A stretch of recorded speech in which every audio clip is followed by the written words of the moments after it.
Salam, hər vaxtınız xeyirli olsun. Mən Fes Akademiyasının Məntiq üzrə təlimçisi Gülşən Səlimzadə. Bu gün sizlərlə birlikdə məntiqin yeni bir maraqlı mövzusu olan kodlaşma mövzusunun izahına baxacağıq. Ümumiyyətlə kodlaşma nədir?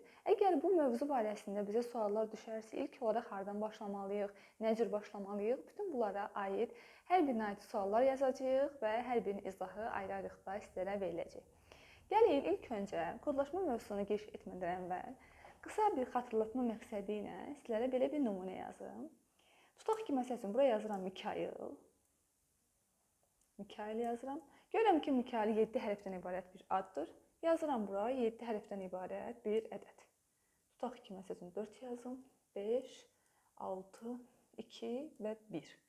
Deyirsiniz ki, müəllim, nəyə görə buradakı bütün rəqəmləri biz ayrı-ayrılıqda yazdıq, ayrı yazdıq, təkrar olan rəqəm olmadı. Çünki Mikail sözünün 7 hərfinin 7-si də bir-birindən fərqli olduğuna görə, heç bir hərf təkrarlanmadığına görə biz burada nə edirik? Bütün rəqəmləri fərqli götürürük.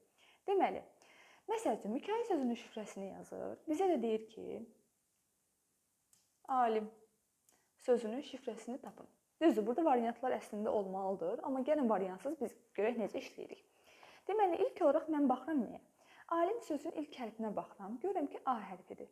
Gedirəm, baxıram, görürəm Mikail sözünün neçənci hərfi A hərfidir. Baxıram ki, 4-cü hərf. Görürəm ki, burada verilən ədədin də 4-cü rəqəmi nədir? 5-dir. Deməli, mənim şifrəm 5 ilə başlayacaq. Əgər hər hansı bir variantlardan, məsəl üçün, gəlin burada variantlarda yazım. Tutaq ki, məsəl üçün deyirəm, burada 5 ilə başlayan 2 dənə variantımız varsa, A variantımız məsələn 4 ilə başlayırsa, biz A variantını avtomatik bir şəkildə silirik ki, sonra bizim Lordi-də desək, əl ayağımıza dolaşmasın. Sonra keçirəm alimin ikinci hərfinə. Görürəm ki, burada el hərfidir. Mikailin də sonuncu hərfi el hərfi olduğuna görə bu ədədin sonuncu rəqəmi biz 1-i götürürük, yazırıq bura. Məsəl üçün, bu 1 ilə başlayır, davamında 1 gəlirsə, burada 2 gəlirsə, C variantı avtomatik silinir. Sonra keçirəm İ hərfini axtarmağa. İ hərfinə də baxıram ki, Mikailin ikinci hərfidir. Burada isə 7 rəqəmi ilə şifrələnib, buraya yazıram 7 və sonuncu M hərfi isə Mikailin birinci hərfi, o da 0 rəqəmi ilə şifrələnib. Deməli, bizim şifrəmiz nə olacaq? 5170 olacaq. B variantı, məsəl üçün, doğru variantdır. Bəs biz bu şifrələri kodlaşdırmada nə cür tətbiq edərik? Gəlin, ona dair bir nümunə yazaq. Məsələn, mən burada yazıram tufan. Deməli, mən burada yazıram tufan. Tufan yazıram. Və görürəm ki, tufan sözünün nəyi var? 5 dənə hərfi var. Gəlin bunu həm rəqəmlərdən, həm hərflərdən istifadə edərək kodlaşdıraq.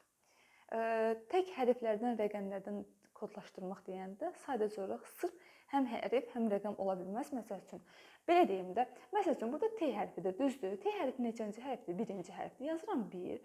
1-in yanında mən onu H hərfi ilə də kodlaşdıra bilərəm. Məsəl üçün, T-nin kodu olacaq 1H. Və yaxud da ki, belə də kodlaşdıra bilərəm. Məsələn, deyirəm, bir heca ilə, tutaq ki, va hecası.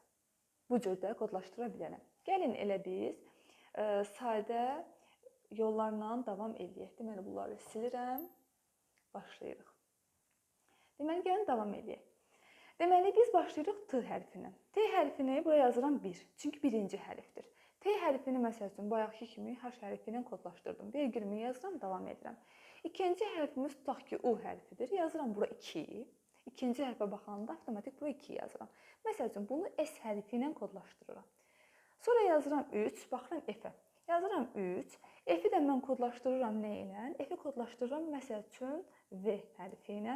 Sonra dördüncü hərfə baxıram, A hərfidir. A hərfi, məsəl üçün, kodlaşdırıram B hərfi ilə.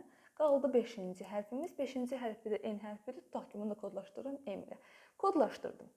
Məsəl üçün, bizə tufan verir, tufanın kodunu verir və deyir ki, kafi sözünün kodunu deyir ki, tapın. Sual işarəsi qoyur, variantlarda da verir. Variantlar olmadan nə cür işləməliyik? Gəlin ilk olaraq bunun izahına baxaq. Daha sonra mövzu sınağının izahında da variantlı testlərə də baxacağıq. Deməli, kafi. İlk olaraq mən nəyə baxıram? Təbii ki, birinci hərfə. K hərfidir, düzdürmü? Yazıram bura 1. Birinci hərfə baxdım, yazıram 1. Gedirəm yuxarıda burada axtarıram. Baxın, əgər sözə diqqət eləmişəmsə, mənə söz verilibsə, mən yuxarıda verilən sözə baxacağam. Yox, əgər kodlar verilibsə, mən gedib kodlarda axtaracağam. Deməli, K hərfinə baxıram. Yazıram bura 1.